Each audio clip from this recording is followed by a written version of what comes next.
Hello, I'm Sean Plott, And I'm Tristan Brand. and welcome to Why We Like It, the show where we talk about any story from any medium and why we think it's awesome. We've talked about Game of Thrones, Hunger Games, and today we talk about one of my favorite comic books, Watchmen. Yes! And to start this off, I want to throw a question at you, Tristan, that I didn't prepare you for at all. That's my favorite thing about this show is That's being the on the spot. surprises that you give to me. Well, do you read that many comics other than the ones I give Nope. you? I don't. Yes! In fact, the only ones I've read besides the ones you've given me are Watchmen and Sandman by Neil Gaiman. Which are good comics, and if you haven't read either of those, you should. So ordinarily, this is the part where we should stop and say we're going to spoil it. So if you haven't read the graphic novel, you totally should. It's great. It's not too long of a read, but it's dense. It's like the War and Peace of comic books. Yeah, we won't actually be talking about the movie too much, just the comic series. At a basic level, Watchmen by Alan Moore and Dave Gibbons it's a story about the murder of a superhero and the investigation of the superhero friends to figure out what went wrong. But that doesn't even really do the story justice. You know, I was actually talking with Tristan about this beforehand, that I actually don't think that the plot itself from a functional level is not complicated at all. Well, I don't want to say it isn't complicated, but the statement of it is not elaborate. Yeah, it's very clean. Yeah, it's just there's been a murder. It's a murder of a superhero, but who did it? And then they go on and they investigate that and eventually find out that there's a war brewing since it's set in the Cold War era. And one of the superheroes is trying to stop this war from happening. That's the lead-in. Starts with the investigation of a murder. Turns out it's part of this plot to stop this war. Ta-da! And as we've been talking about for 1,000,001 episodes, even though we've done 3, clarity is so important. I love clarity. That is great, clear stuff. So Tristan, I think that this is a good time for me to continue to let you not talk.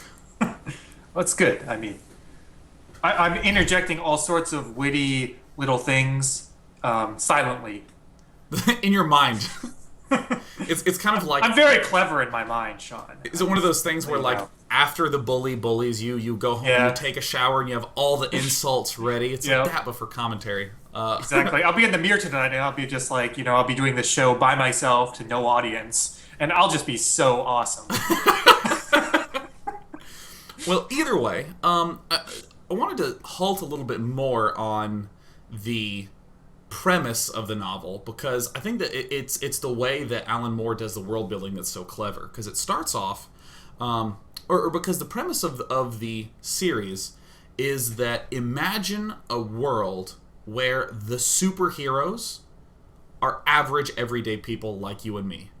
And these average everyday people decide that they want to start doing their own form of vigilante justice. What would those people be like? What would that world be like that would be able to contain these superheroes? So it is an alternate history of the sort of going through the Vietnam and Cold War, with these superheroes being part of it. And even though the statement of the plot is simple, investigation of a murder leads to a sort of broader conflict, it's so brilliantly constructed and interwoven in all the references to how the government reacts to it, what the personalities of the superheroes are like, the different kinds of superheroes that would be able to exist in this world, how the history of it would work with the last generation of heroes and then their children growing up and becoming new superheroes, what that tension is like between old and new. I feel like that despite the simplicity of the basic plot, there's just this incredibly complex, rich exploration of all these stuffs. And actually, I don't know what you feel about these, Tristan, but at the end of every chapter there's the comic portion of it, but at the end of every chapter there's bonus material. It's for the people that get lost on Wikipedia at night, they have sections just for those people that are just this page that I'm tapping away. It's written by the original, the older Night Owl, correct? I think it's Hollis Mason or something. Well, I mean, it kind of changes from thing to thing. Like that one you were tapping, or that I was tapping was, but I mean, it's just the comic has so much stuff in it. And now I'm going to stop and just let you say things, Tristan. Forgive me. Yeah. You covered sort of the basics pretty well. What I want to say, in some sort of like artistic way, is rereading this again after having spent a few years thinking about storytelling and plot construction and all that, all that good stuff. Because I read this originally before I started trying to write myself. Um, I was blown away by just the skill that this story is put together. The writing, this is a comic book, and I think there's sometimes this kind of elitist attitude where it's just like, ha ha ha, the writing in comic books is quite pedestrian, Yeah. The writing in this comic book is not pedestrian. It is beautiful. And I say that as literally as I possibly can. It is so clean and rich and full of character, and there are so many lines where I read the line and I just go, holy shit, that is absolutely perfect. And then I turn the page and I see another one. I'm just like, I'm on page 10. How many more of these can this guy come up with? And it just keeps happening, and they stick with you. Like, when I started to reread this, I had there were a number of scenes and lines and sequences that I vividly remembered from the previous read 4 or 5 years ago. And going through it again, they're just things that just sit with you. They're just and we're going to talk about this in a bit, but a lot of Rorschach's lines, of course, especially in the opener. Yeah. A lot of some of Dr. Manhattan's lines. It's just absolutely overflowing with gorgeous language. And it doesn't. Now, what's impressive about that is, there are books that are overflowing with gorgeous language, and it overflows onto everything else, and then you're like, well, where's the story? Yeah. It enhances the story here. It doesn't cover it. It just makes it better. It doesn't take over. It doesn't, say, oh, look at me, I'm Alan Moore, and I can write pretty sentences. It is just exactly what it needs to be. The elegance is unbelievable. And I think I'm getting repetitive, so I'll move on to a different point. I mean, but... even aside from the language, just from a functional perspective, there's just so much nice, tightly connected sequences in there where every read-through I have of Watchmen, I'm like, oh my god, I was referencing that part. Oh, that's really good. Oh, that's really, really, really good. In chapter 1, Rorschach sneaks into the second Night Owl's apartment and just starts hurling back the cubes of sugar. And he just takes all these sugar cubes. And later, when the Silk Spectre visits his apartment, he tries to make her coffee, and it's like, oh, I'm sorry, I don't have any sugar. Or he has oh, I thought I had more cubes than that. And it's one of those nice moments where you're like, okay. Or in one of the early chapters, there's the flashback that back to when the comedian's in Vietnam, and there's a woman that comes up to him and is pregnant with his child. And he shoots and kills her. And then later in the Watchmaker chapter 4, with Dr. Manhattan, thank you. Dr. Manhattan is there re-meeting the comedian, and that woman is on his arm. No spoken or no written lines being and there was that woman, and the comedian doesn't address her. It's just one frame of the comedian shaking Dr. Manhattan's hand, and there she is. And it's just dense like that, so it makes it really kick ass.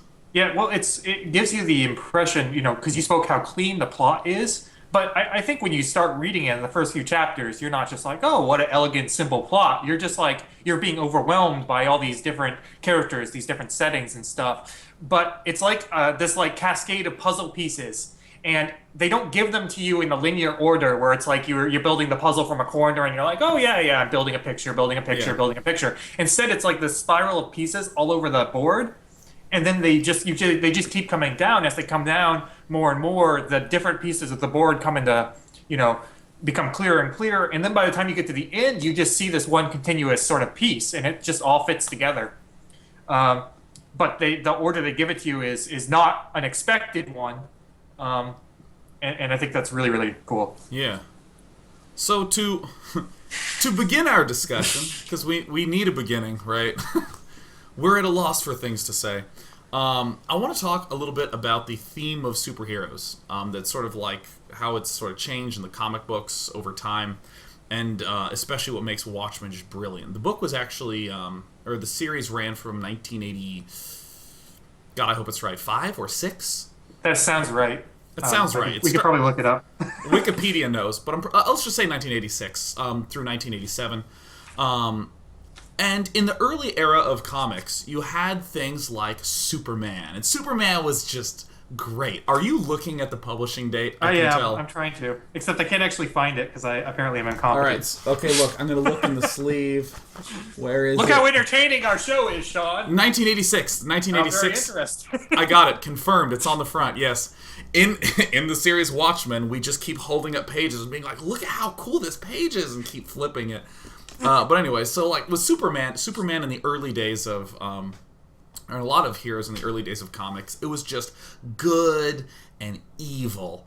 You had Superman in his, bright blue and red and yellow primary colors battling against Lex Luthor, who was only evil. He would like slap dogs in the face as he walked to work, and he owned a corporation that existed solely to fire people. Like, it was just these over-the-top good and evil, and the sense of morality in there was equally primary, equally simplistic. And in a sense, it was almost as though the author created this idea of the superhero, and then created the idea of the villain, and then tried to place these into the world that we have. And it very much so has that interaction. Superman, a lot of his dilemmas are about that, almost that disconnect that he has. And then as time went on, you started to get a lot more grittiness in there. You had superheroes like the Punisher, who you're almost like, is he good, or is he just a crazy guy who's talented with guns and has a vendetta against people incidentally labeled as criminals? Batman is one of the reasons I love Batman, who really is quite morally gray. I mean, especially if you watch the animated series, Batman the Animated Series, is, I feel like a really nice capturing of who Batman is in my eyes. He's really gritty. And there was a lot more explorations of how that real world dynamic would overlap. Sure, you think. What was I going to say? Like Frank Miller's new Batman series, The Dark Knight. Dark Knight. That's really dark. That was. So I'm going to interject. You asked me if I've read comics. One of the few comics I attempted to read when I was a kid was that one, and I was not that old. And it was it was in my grandfather's house. I have no idea why. I don't think he read it. And I just picked it up. I'm like, oh, I should try a Batman comic. And I picked it up, and I remember just being so confused and like depressed, and I didn't finish it. I just sort of set it down, and I was like, I didn't know comics were like this. Yeah, right. Oh, it's so good.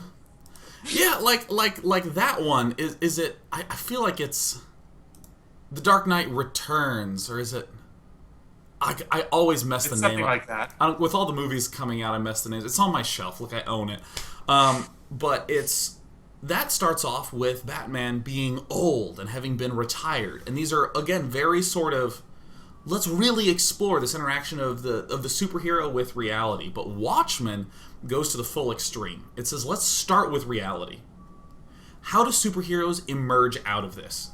What would this reality be like? And all the characters are like a different dimension of exploring that. You have Night Owl, who the book basically establishes that he is like insecure and has erectile dysfunction, and it becomes this hero, and it really exhilarates him and thrills him, and that's where he gets his libido back, and he uses a lot of techno-gadgetry in order to be in this superhero role. You have Rorschach, who's crazy, right? I don't know a better way to put it. He's actually kind of crazy, who's incredibly black and white, very absolute about the way morality works. So you can imagine a really strongly black and white moral person, that they could behave like that. You can actually sort of see a human being like that. The comedian is clearly amoral, a total sociopath. There's one character that I know I'm forgetting. Oh yeah, Doc Manhattan. Woo! There we go. He is the one person who actually has superpowers, and he changes the whole world. He changes the course of wars. The government gets involved. He's thrown into facilities. it's not the way that traditional comics do it, which is like, here's a hero, plop, and we plop him in the world, and then we'll sort of see what happens. This is like, oh my gosh, the world sees Doc Manhattan at his inception and completely reorders everything around that. And it's that like hyper realism that I just really, I think, makes the world so compelling. There's this really, I'm going to interject again. There's this really sweet line about sort of like the role of Dr. Manhattan in the world of Watchmen, and I'm Oh my god, the internet. misquoting it slightly, but it's wait, a newspaper Tristan, article or Tristan, something. Tristan, your internet cut out. Oh. Oh my god. Okay, are you there? Yeah. Okay. I can hear you. Oh my god, please do it again. Oh, that freaked me out, man. I was like, oh, the show is ruined. Sweet. Are we good to go? I hope so. I hope you're not Okay. downloading anything, and I hope no one nearby you is downloading anything, because this is going awesomely. So there's this, it's like a newspaper article or a newspaper headline. It's something like, the Superman is real and he's American. You remember that? And Yeah. I just thought that like nailed the sort of like, yeah, if this was if like this being existed, that is exactly how that period of time would have responded to him. And, you know, it's Cold War and it's an arms race, and the United States is like, yeah, you know, we have the biggest weapon. It's like, ooh, you know, you got nuclear weapons, USSR. We've got this blue guy who could basically do anything he wants. And I just thought that was, I thought that really hit home this idea of like, they actually tried very hard to see how this event would affect history, real history.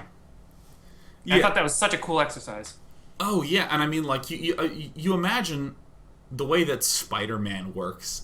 Spider-Man's very much so like, oh, that dastardly Spider-Man hopping around the city. Oh well, we'll continue on with our normal lives, and the world sort of just goes on, almost external to the way Spider-Man rolls. Yeah. But I mean, I honestly think if in the real world there was someone doing what Spider-Man did, there would be a full-wide manhunt. There would be, like, reward posters everywhere. Everyone would be trying to track him down and capture him.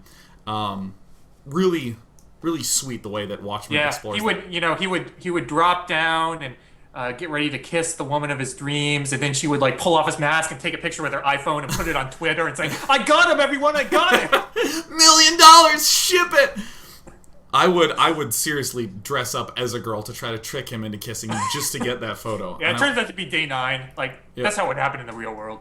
As long as I'm trending, that's all I care And then about. you'd be doing a daily. It's like, yeah, I got the Spider-Man myself. Interesting story. Anyways, about PVZ strategy. Ozymandias, I knew was the one that I was.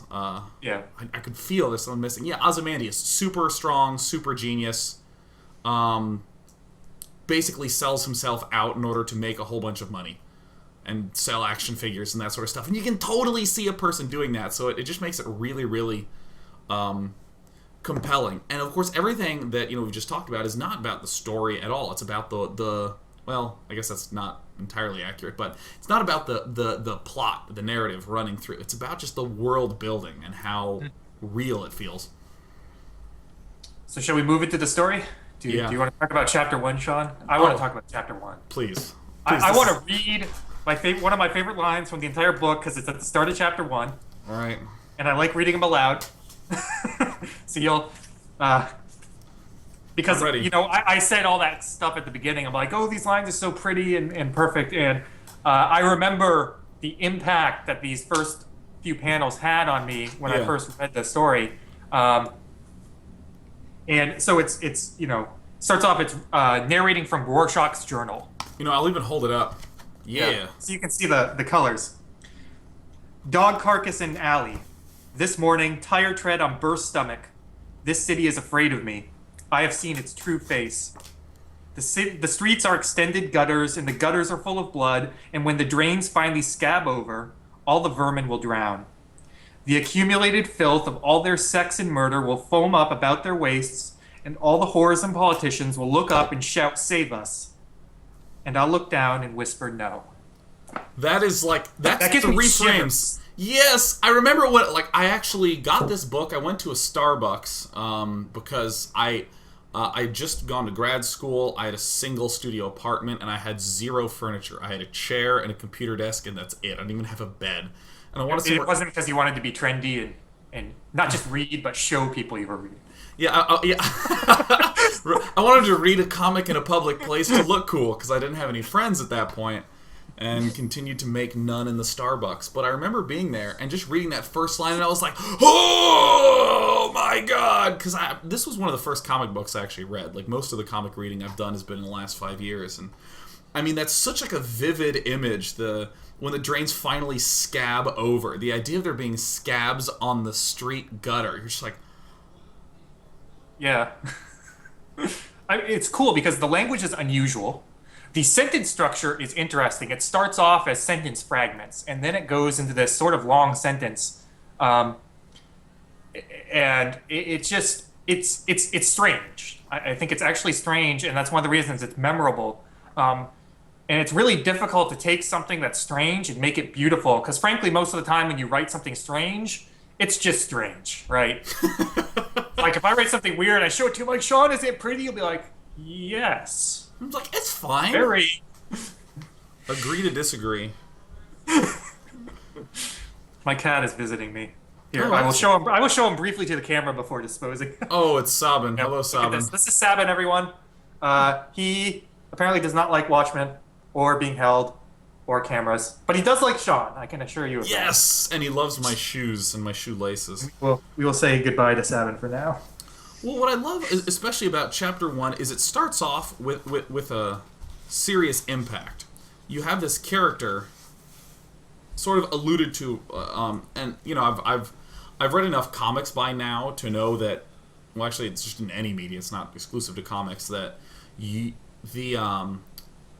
there's a lot of journals, a lot of epic fantasy series have like a prologue from someone who's not a character. It's supposed to be from the hallways of time, in 2nd century, early millennia, and you know, all this stuff that just gets thrown away. But then you actually like meet Rorschach, and they do a very clever thing with the lettering, where all the lettering, like they have jagged edges around the edges, and with everyone else's bubble, it's just nice sort of round lines, or the dialogue is in a nice square box. But all of Rorschach's is like jagged and yellowed, and it makes it really it almost adds an audible grittiness to it. Mm-hmm. But Chapter 1, from a structure, is right off the bat, they let you know what's up. There's been this murder, and they don't know who did it. And then you have this weird character, Rorschach, going in and investigating it. And then Rorschach goes to every single major character for the rest of the story and asks them about what's up. And it's this really clean way to give you a strong sense, not just of, you know, what the basic plot is, which is that there's been this murder, what's gone on, but who all the superheroes are. A lot of really nice world building happens in there as you get some nice conversations. You get Rorschach breaking someone's finger trying to investigate. I love that scene. I That want to is- make a comment, not just about that scene, but the visual. So, you know, Rorschach comes into a bar and wants to question people of this murder, and they're just like, they're basically just sort of like, haha, we're not telling you anything. And this one guy starts sort of like mouthing off to him, and his friends get really scared. They're just like, dude, maybe you shouldn't say that. And the guy's like, haha, whatever, what's this guy gonna do? And then it shows 3 successive frames of this, you know, this jerk like drinking like his beer, and Rorschach standing behind him, and in each frame, Rorschach has just been moved closer to him in the exact same stance. Do you remember? You remember those frames, right? Yeah, I mean, I'll actually get the frames out. Yeah. It's a really, yeah, and it's, let me see if I have all these pages labeled in case I need to show them. Yeah, with just hands in pocket. Yep. Oh, it's so good. It's these 3 frames at the bottom where you can see Rorschach on the far left just turning, and there he is, there and closer. You can actually see his friend running away on the right. You see in the far left frame, there's his friend's face. In the far right frame, he's in the back in green. It just makes it like just the visual element there adds to sort of this ominous quality that Rorschach has, just so effectively. That's another like a visual element that really stuck with me is that frame sequence right there. I mean, it again, and it's also so good for the world building, because anyone in the real world who would put on a costume and go out and try to fight criminals instead of calling the police would be kind of crazy and would freak other people out a lot. And the idea that he goes in there and everyone's terrified of him, and then he just breaks this guy's finger and then just moves on.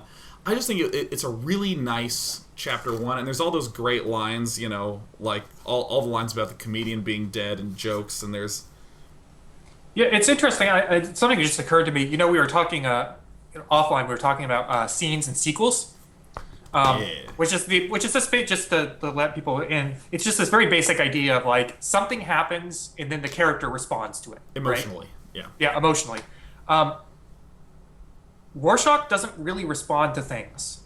It's not. He doesn't literally not respond, but like he breaks the guy's finger, gets nothing, and then he just leaves. Right? He's just like, okay. And we see this again later with what's that guy's name, Moloch or yeah. I say Moloch. I mean, is it Moloch? I can't remember how to pronounce it. Where it's like this really intense emotional scene that ends with like they're like at each other's throat, and then the guy's like, I have incurable cancer and I'm dying, and Rorschach's like, and he gives Rorschach some information. Rorschach's like, okay, he just leaves. He's not like upset. He doesn't go, haha, I have you, or like, I hope you die. I hope it hurts, or I'm sorry. He just leaves. It's just over. It's like he's moved on. And actually, I'm going to jump ahead. And another example of this is the scene in the jail with the midget and the midget's buddies. Rorschach finishes, and then he's just done. Yeah, I actually think that, like, because there's actually, I want to just come and just talk about Rorschach. All right, so chapter 1 was just great, efficient, sets up all the characters, makes it really intriguing. You know what the book's about, and it's just awesome. And throughout the book, I was actually remember the day we decided to do Watchmen as episode 3. I just said, Tristan, why is Rorschach such a compelling character? What is it about him? He's awesome. I love Rorschach, and I remember going to see Watchmen the movie the day it came out, and people applauded when Rorschach would come on the screen. The way that, the 10 to 18-year-old girls applauded when Johnny Depp came on in Pirates of the Caribbean, right? Like and people are like, yeah, it's Rorschach, and he's a psycho. He's like from like an objective perspective, he's like actually nuts. But and it's crazy. Here we say we spoil this, so I'm about to spoil something major. I was reading a forum thread recently about character deaths that affected you the most, and just general. Rorschach got mentioned a lot, and that fascinated me because like the other characters that get mentioned are like the good people, the good guys in their stories, the heroes, the wonderful people. That like or maybe like Old Yeller and Old Yeller, because if that didn't affect you, you're a husk of a human being.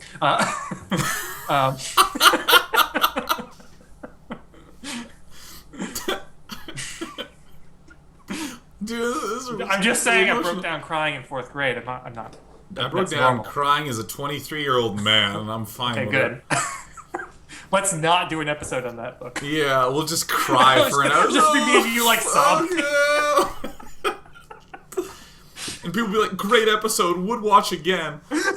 It gets like 10 million views. It's just me and you crying about a dog. Yeah. One thing I wanted to briefly note about, the book is really symbolism heavy and really like metaphor heavy, even with things as extreme as like the Tales of the Black Freighter. That doesn't really serve a like functional role in progressing the main plot forward, but it's really awesome in there. I loved the fact that crime boss, the midget, runs into the restroom and Rorschach goes into it, kills him, and then outside Night Owl even said, "Oh, I think he flushed," and then he just comes out. He's like, "All right, let's go." It's like that. Like the bathroom is like the perfect metaphor for how he treats stuff. It's like functional. You just go in and you use the bathroom and then you're done because that's what you had to do, and that's how he treated the mob boss. Just go in there and kills him and he comes back out because that's how it works. Yep. But I think that going back to the question of like why is Rorschach so compelling, I'm going to attempt to answer it at least on one facet.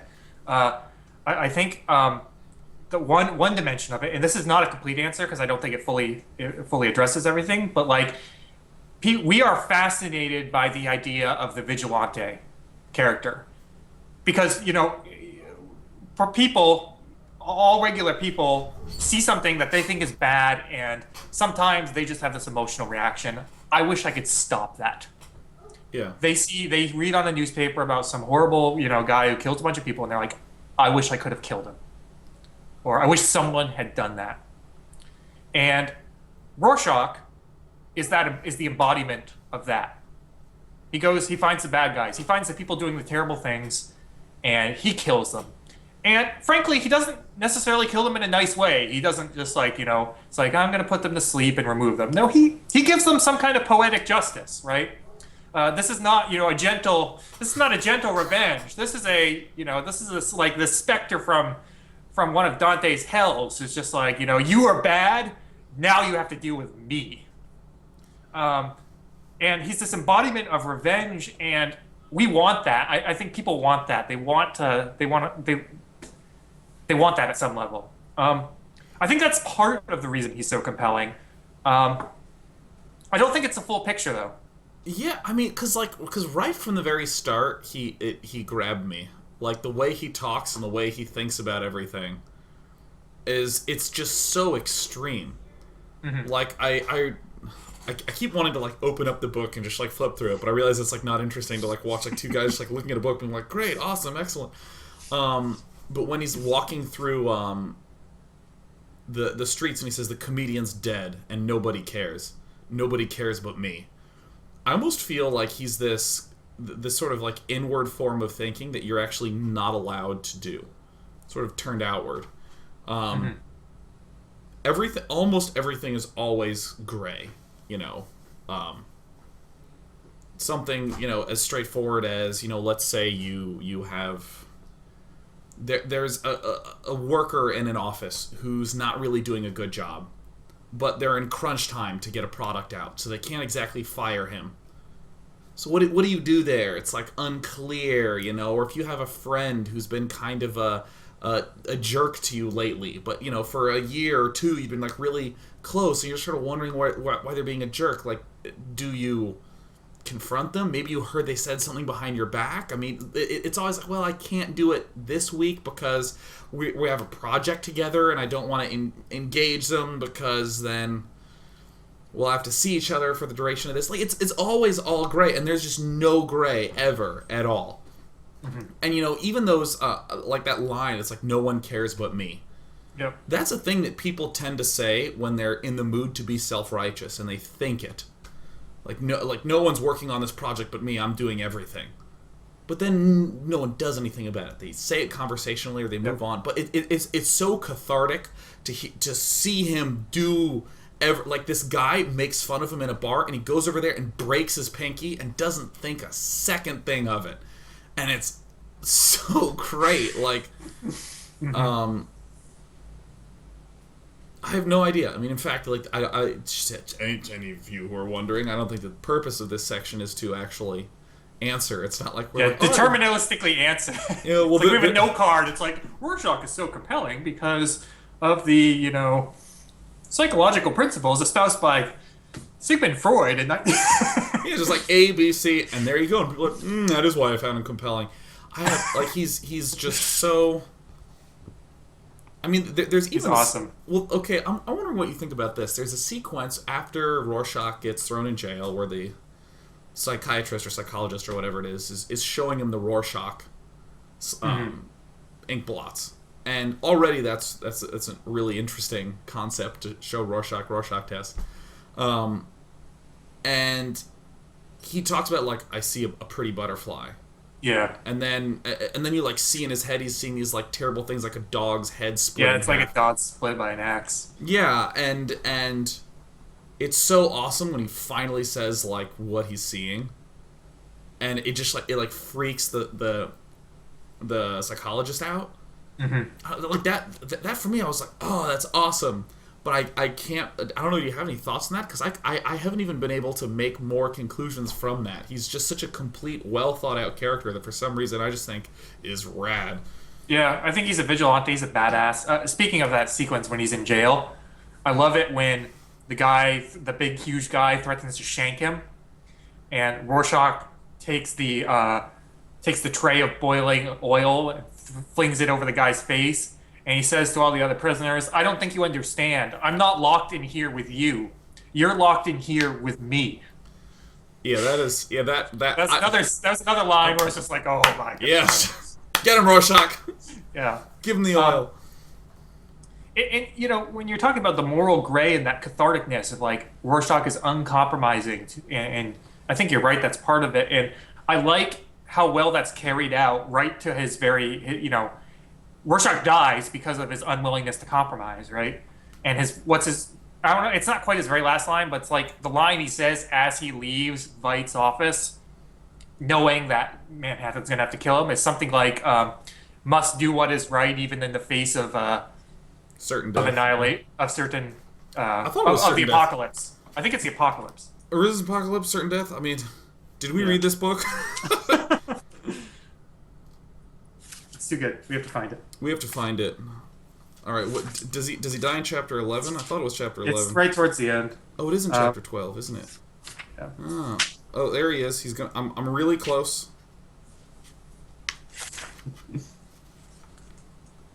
Okay, wait. Our show is so interesting. Oh shit! I'm not even in the right chapter. Yeah, it's in chapter 12. I can't. I don't know, Sean, but I just want to say for the record that you flipping through a book is very compelling. It's not quite as compelling as Rorschach, but you know. But why is it compelling to watch me flip through this book? I want to find this line so badly. I feel like we're committed. Are we all in? Is that what's happening? I can't find this line. I think we're all in.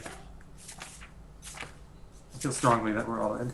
Well, he said, back to Owlship, back to America. Evil must be punished. People must be told. Yeah. But he says something about... Okay, I found where he... He said, of course, must protect Veidt's new utopia. One more body amongst foundations makes little difference. Well, what are you waiting for? Do it. And then he gets zapped. Yeah, here it is. Oh. We have to compromise. So Night Owl says we have to compromise. Rorschach says no, not even in the face of Armageddon. That's it. Oh my god, wow. That was it, people. Oh, that felt good. That was great for me. Oh. Wow, well. So that was great, yeah. You know, We're telling each other, yeah. Yeah, there's... Nailed it, you know, and because I just want to stop talking about Rorschach because I think we nailed the ending so hard. I want to talk about chapter 4, The Watchmaker, which for me might be one of my favorite issues of any comic anywhere ever. It's just the story told from the point of view of Dr. Manhattan, where everything's in the present tense, skipping around in time. It's just like, what'd you say? I was gonna echo your thoughts and say it's a gorgeous piece of work. I love just aesthetically. I love this idea. So if it's Dr. Manhattan is holding this photograph on Mars and he drops it, and he starts sort of pontificating like, you know, 7 seconds, you know, 7 seconds ago I dropped the photograph. It's landed on the ground. 35 years ago, I was in the lab working on my shift. And just this sort of this way of like time going forward, time going backwards, and it gets you in the headspace of time existing simultaneously as just like almost just as a dimension of length. And you're just like, oh yeah, you know, 4 years ago this is happening, 4 years later this is happening. In the same way that we look at a map and say, oh yeah, this location is 4 miles south of this location.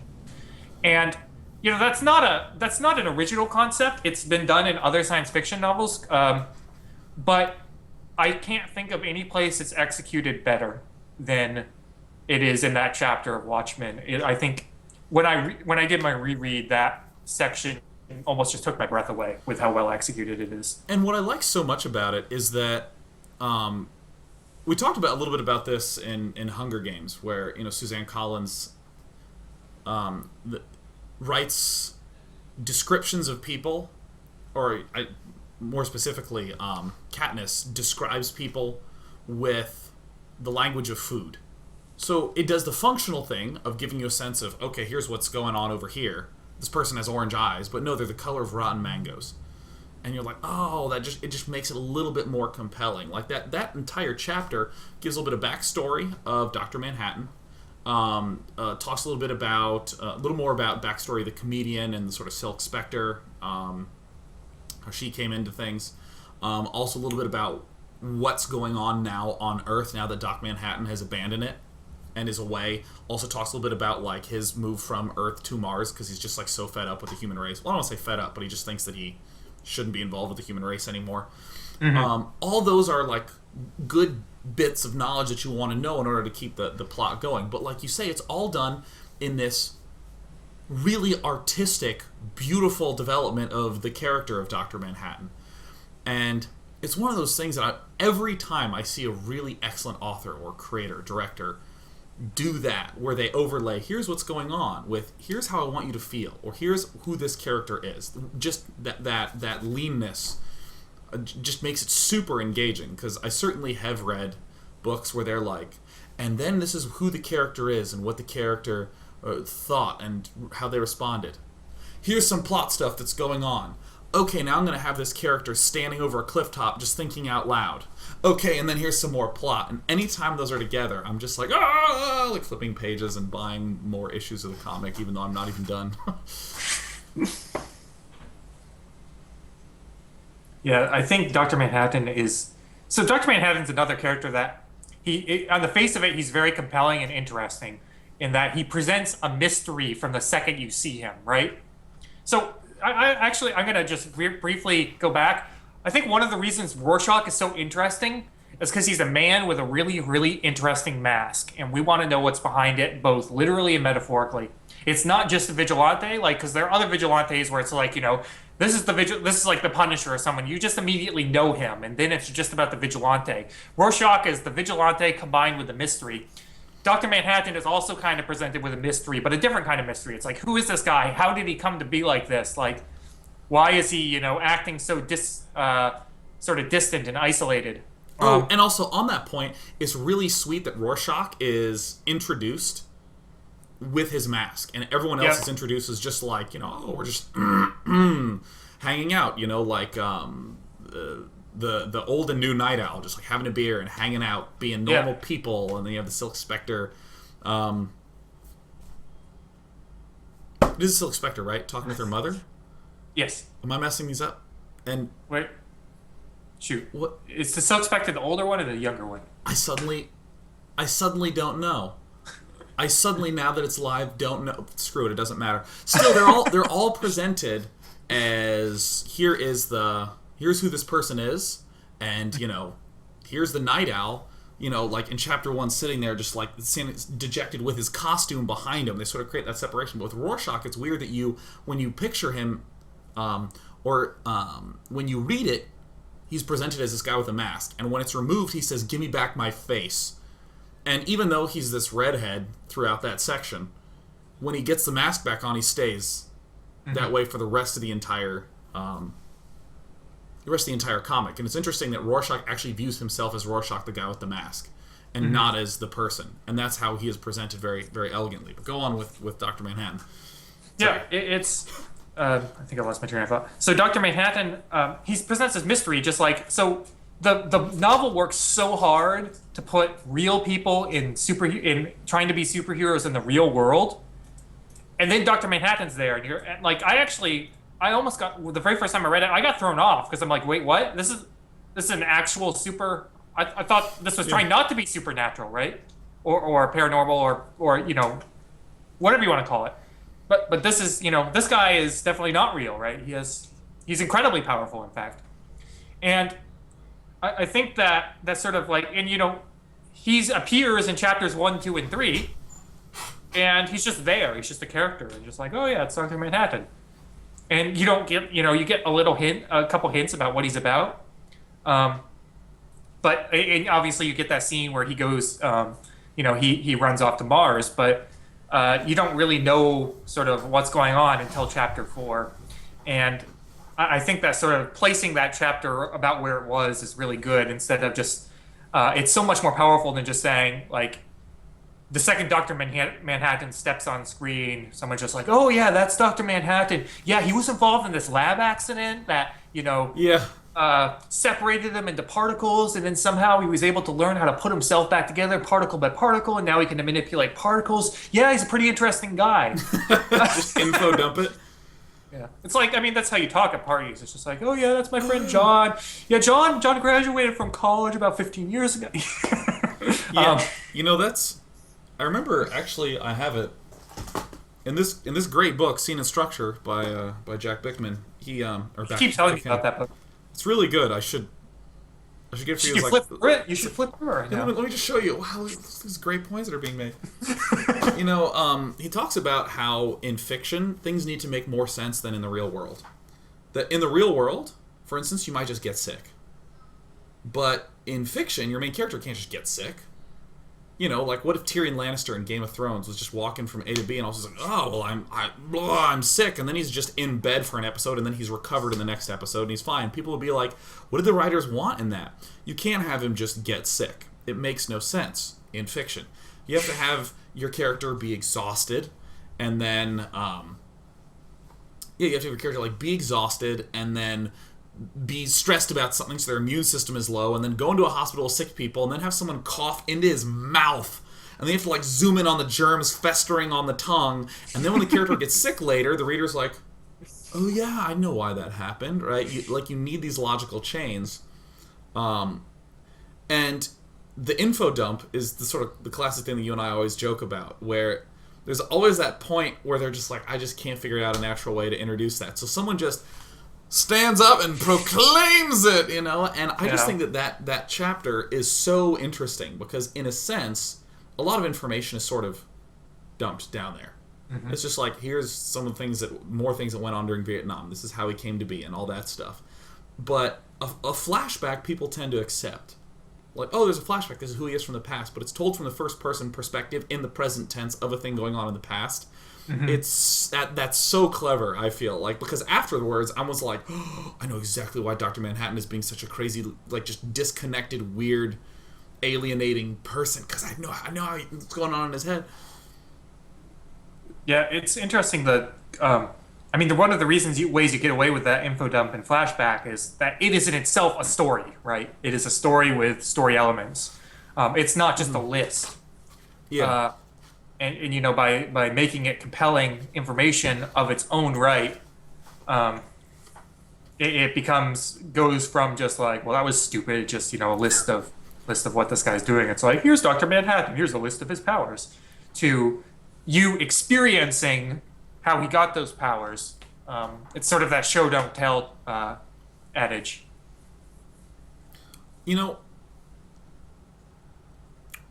I had a train of thought and it completely left me, and that's fine. I bet it was awesome. Oh, it was going to be incredible. Just you wait. Next time again, taking the showers, be like, oh, that was so brilliant, and pretend myself saying it on air, and people commenting on YouTube and being like, upvote this, great point. I have really pathetic fantasies. The Reddit threads of your dreams. Yeah, right. It's not about getting billions of dollars and buying myself a new planet, right? It's about getting upvotes for a comment I didn't make, right? So, on the topic of the Watchmaker chapter, doing a lot of the cool skip arounds of time and place, the whole book does really excellent skip arounds of time and place, because I remember you and I actually went to see the Jack Reacher movie, and there was a lot of interesting sequences there where, in a movie, it's easy to forget that you actually have two streams of being able to convey story information, visual and audio. That there were a lot of sequences, where Jack Reacher would be investigating a scene, and there would be audio playing of two people having a conversation completely unrelated to the scene investigation.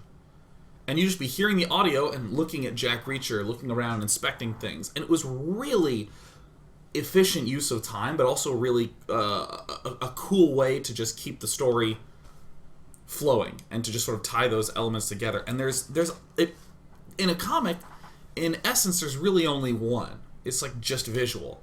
And yet, there's these really well done sequences that are similar to what I just described with the Jack Reacher thing, where at the at the funeral for the comedian, where there's the dialogue boxes are all from what's going on at the funeral, but every other frame flashes back to some time in the past, or even actually in the opening chapter with the investigators talking about what could have gone on here. And just visually, I can just say the red frames are when the person is breaking in and hitting Edward Blake, and the green frames are the discussion that the two investigators are having while they're in Edward Blake's apartment. And of course, like, red and green are like opposite colors. Is that complementary color? I always screw it up. I don't know. Opposite's fine. They're opposite damn colors. So it's a really clear visual contrast. You know, it's not like the orange and the yellow or something like that. It's just it's really... Like, well, we use off-white and cream.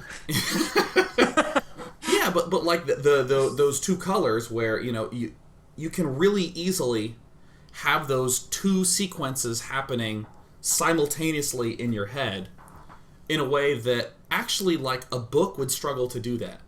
And a movie would struggle to do that. Movie can do it by having the audio and the visual track, but in a movie it would be bad to be like 2 seconds here, 2 seconds here, 2 seconds here, 2 seconds here. The viewer would likely puke. You can have like a minute here and then a minute there and sort of go back and forth, but like, so that rapid transition is difficult to do in any other medium than a comic. There actually is an example. There are some movies that try to do that via split frame. Requiem for a Dream is my favorite example. I think Requiem for a Dream's the best movie I've ever seen in terms of making use of split frame sequences to show simultaneous things. I was so blown away by that comment, I just dumped water all over myself. Yeah. Another example in the Watchmen comic is the sequence where Rorschach is dealing with the midget and his two buddies trying to kill him in the cell. And then Night Owl is breaking in at the same time. Yeah, there's show them that because that's really cool. Okay, wait, I'm gonna get that. It's in chapter 8, isn't it? Yeah. Yep. Where it shows the, I don't know the page number. Where it shows the prison in a bunch of like standard panels, and then just in these super wide panels at the bottom, you have the break-in happening. Yeah. Here it is. So along the top. Yeah, along the top, it's like here is the interaction with the mob bosses trying to kill Rorschach. And then these big frames are the Night Owl trying to break into the prison. And it even works the same way in the pages beforehand, where, where there's like top row is other things. So you get this sort of like, I don't see if I can do this. Oh, you get this sort of multiplicity of like time and space like going through. And it's so cool. Like, actually, I'm going to go get... I really want to get another comic. It's in Chew. Where's Chew? Quick, Sean! I can't handle this alone! Yeah. It's another one where they do this. But Tristan, talk about more multiplicity things while I find this other thing. I can't remember which chapter it's in. Yeah, so what's cool is that it's not just that they do multiplicity of setting, but they also do a lot of sort of messing around with time. And I mean, in the Watchmaker chapter, this is happening almost every frame, where it's like nearly every frame is like a different time memory. Yeah. But they do this other thing several times where characters will just basically have a flashback, and they'll just switch to a different time, and they always do this so elegantly. Like one of them, I can't remember, it's chapter 1 or chapter 2. I think it's chapter 2 where they're just looking at the old picture of the original Minutemen. So that was the original group of superheroes in the 30s and 40s, and there's just like this. She's holding the picture and looking at it, and then suddenly the next frame is back in that time period, and it's showing it's those original superheroes just having finished taking that picture. Yeah. Oh, yeah. I know exactly what one. Yeah, that was in chapter 2. Yeah, all those transitions just make it. Make those jumps like not jarring at all. Yeah, it's just so much nicer than just saying meanwhile in 1933, which is what most of the time people do, and there's nothing wrong with that, there really isn't. But like, if you can find a clean way of doing it without having to sort of break that, breaking the fourth wall or whatever, and having to like interject an authorial comment and just let the reader understand that you've switched time periods, I'm never going to be able to find this. It's just a really nice effect. What are you looking for? I'm looking for this like amazing example of connoting, or not connoting, portraying two different things happening simultaneously with comic frames.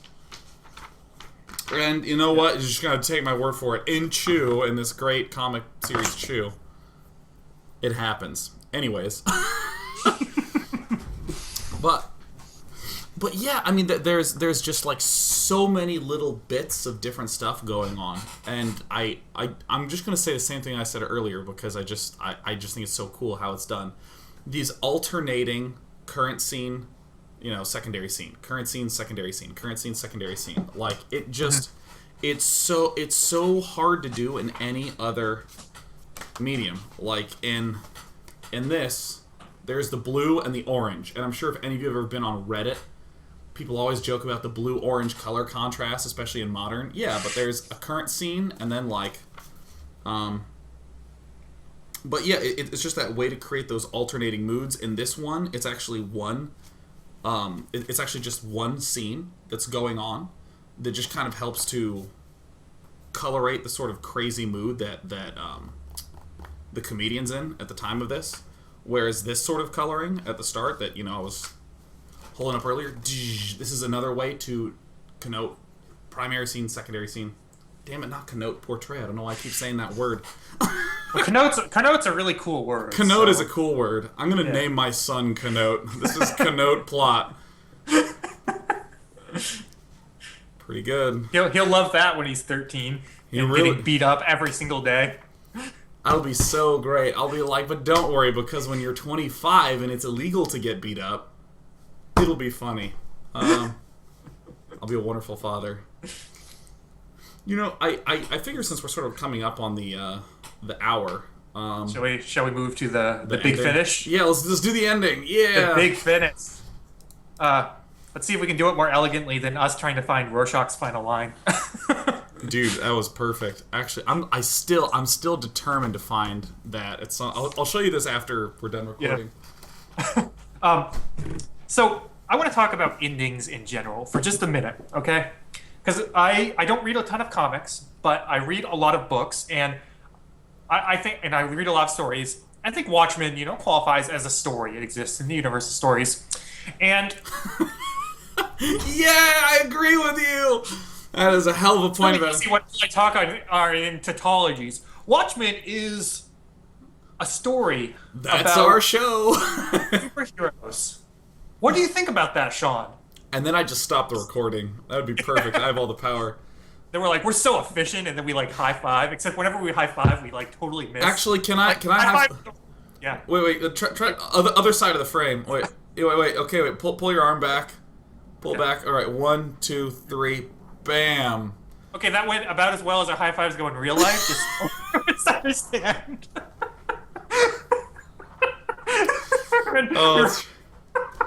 Yeah.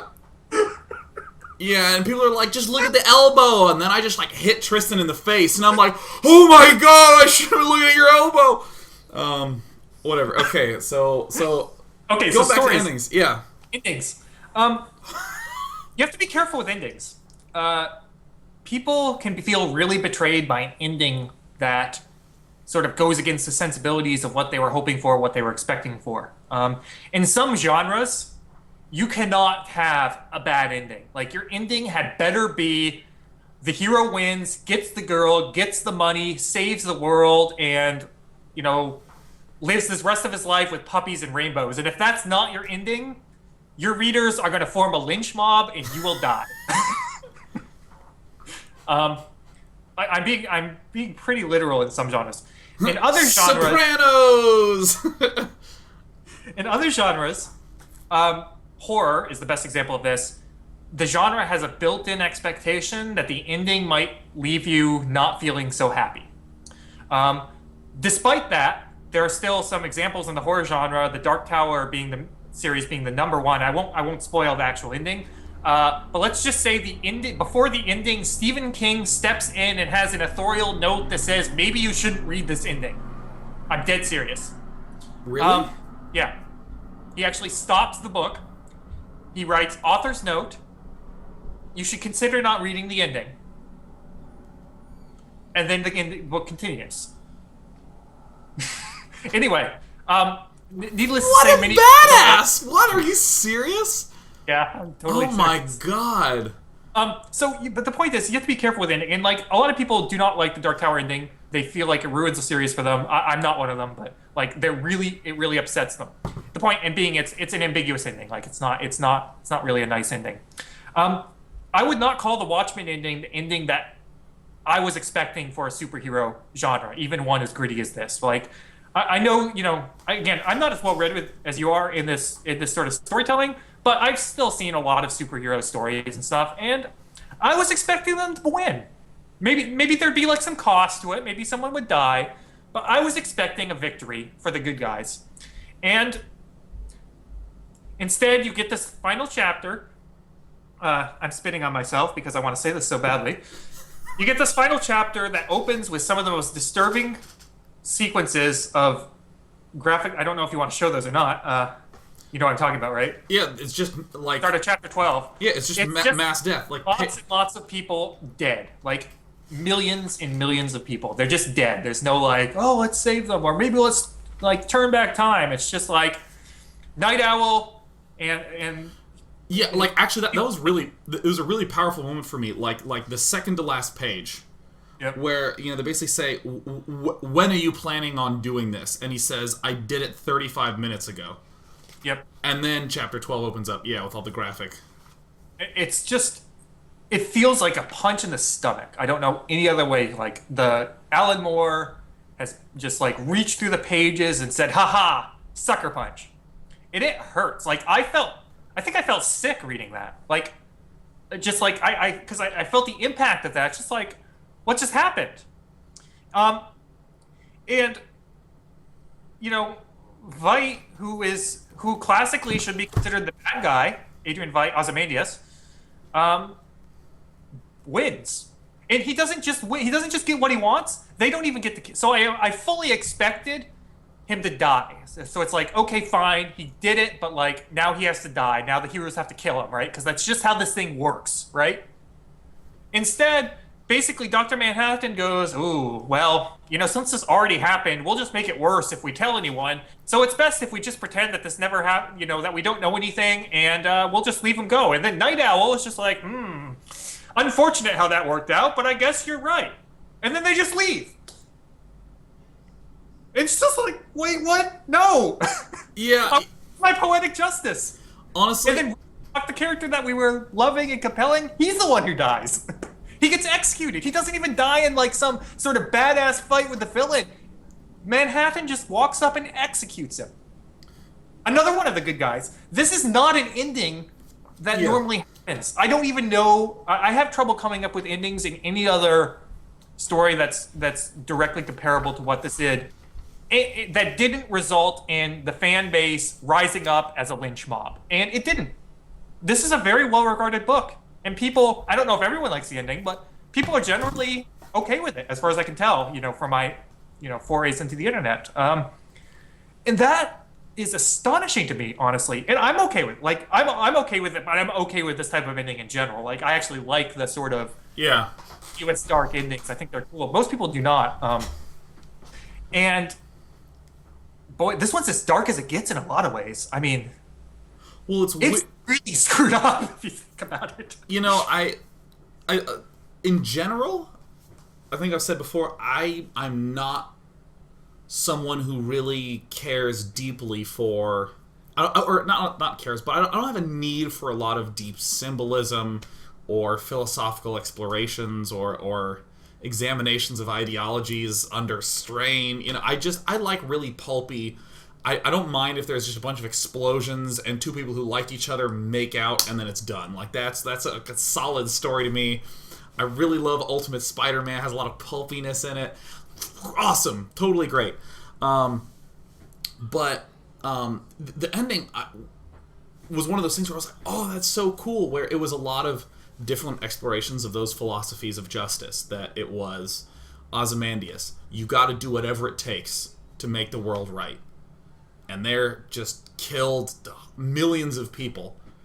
And then it's like, I did it! It's like, yeah, it was all worth it. And then Dr. Manhattan, who lives this life where he is experiencing all moments of time at the same time, is indifferentist. Or I don't say indifferentist, but he's indifferent.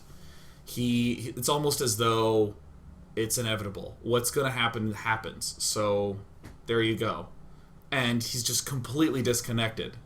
And then you have Rorschach, who's completely uncompromising, gets killed, but in the end has his journal sent to this publication to maybe do even more damage than Ozymandias has done, where all these millions of people were killed, and then the story will get out that it was a big plot by Ozymandias, and then the war will break out anyways. Like, I just think it's like a really powerful, interesting exploration of the premise that, you know, we started off talking about. It's like, well, if you have these superheroes, not just let's throw them into the real world and see what happens, but let's see how superheroes emerge from the real world and what would those effects and what would those outcomes be. Yep. And, you know, it's all very sort of, man, these people are really crazy, and wow, the outcome of these people trying to influence the world is also pretty ambiguous if it was good, because you have Ozymandias, who's killed all these people, Rorschach, who we've talked about at length, Dr. Manhattan, who hasn't really done much, and then the comedian, who might have been the most openly wicked of them all. Like, it just really struck me. And that whole idea of everything... Because I actually felt like the book ended in Chapter 11, and then we got to see the sort of continued ending on Chapter 12. Where it was like, here's some denouement. Oh, yes.